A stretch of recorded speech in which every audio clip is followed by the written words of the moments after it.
Hey y'all, Melissa here with you today, and today I'm answering one of your sewing questions. I've gotten some questions about machine tension and how to adjust it and what specific settings you should use.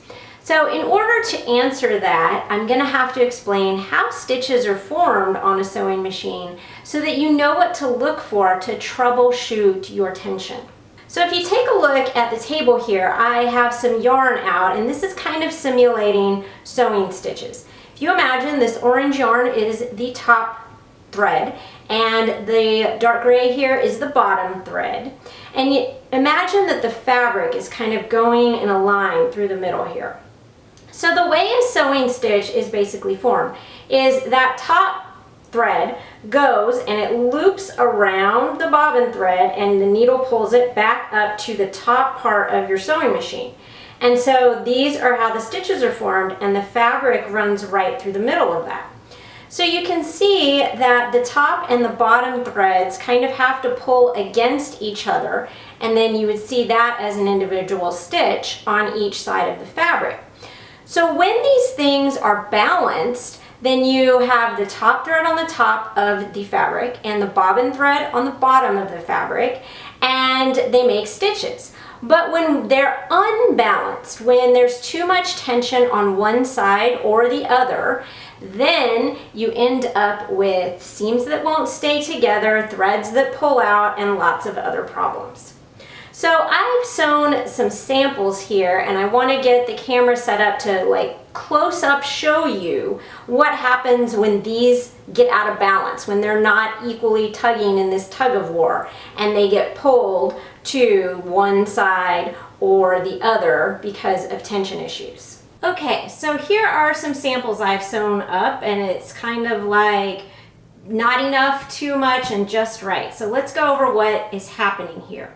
As you can see, just like the yarn, I used the orange on top, and then I've used a black thread in my bobbin, so you can kind of see which thread is causing the problem.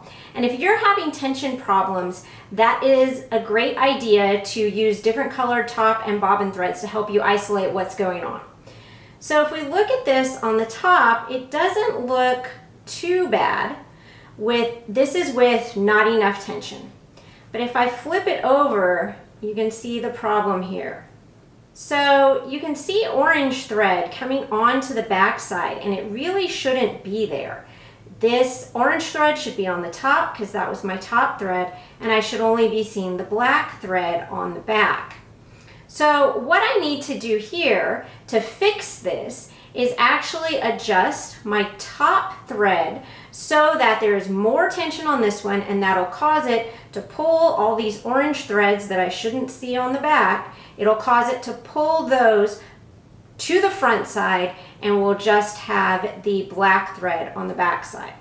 The other problem with this really loose tension like this, look at how easy it is for me to just completely pull out the bobbin thread, and then nothing is holding the top thread in place.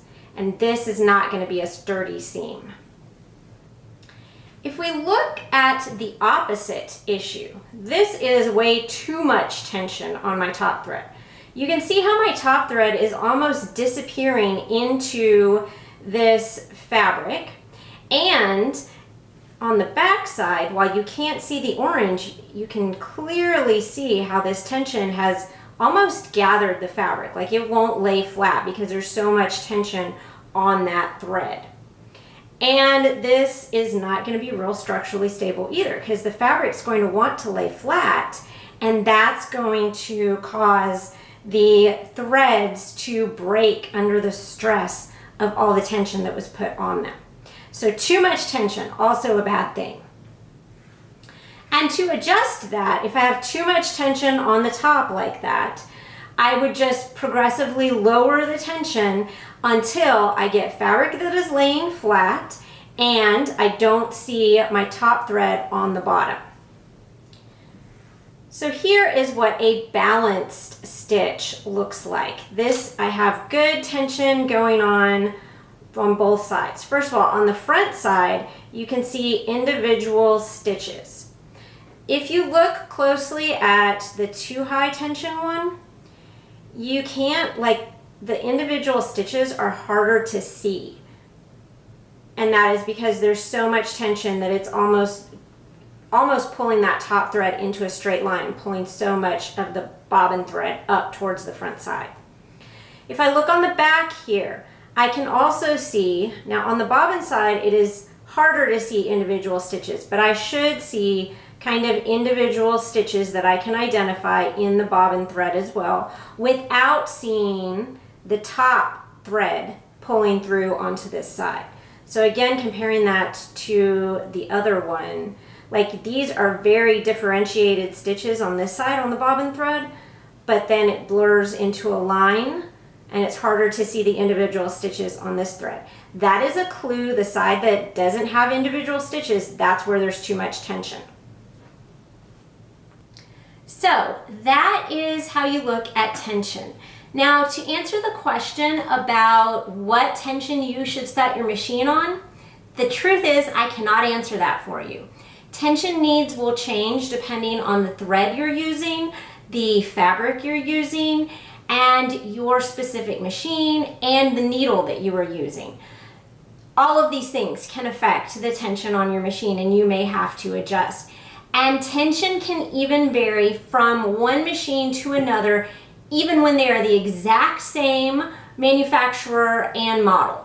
So the only way to figure out tension is to do it yourself, to figure out a scrap to use with the same thread and needle combination that you're going to use on your same machine, and then adjust it. So if you're getting the top threads pulled onto the back side, that means that you don't have enough tension on the top, so you would want to increase the tension there.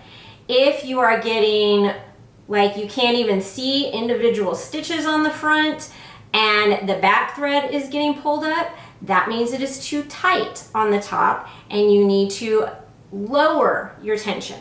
Now notice I'm only talking about adjusting the tension on the top, and that is because it is rare to have to adjust your bobbin tension. It is possible to adjust the tension on your bobbin, and that varies from machine to machine about how you do that. Usually there is a small screw and you have to unscrew it, and you have or screw it tighter to change the tension, and that tiny little increments of moving that screw will change the tension a lot on the bobbin. We're talking like a quarter turn could change the tension quite a bit. So generally they set the tension pretty well from the manufacturer for the bobbin, and everything else that's variation can be fixed by adjusting the top tension. And remember, as always, your goal is to keep them kind of in an equally balanced tug of war so that your top thread is on the top and your bottom thread is on the bottom. Now, if that was useful to you and you'd like to see some more sewing questions I've answered, I've got a whole playlist here and you can check that out and see if you learned something else.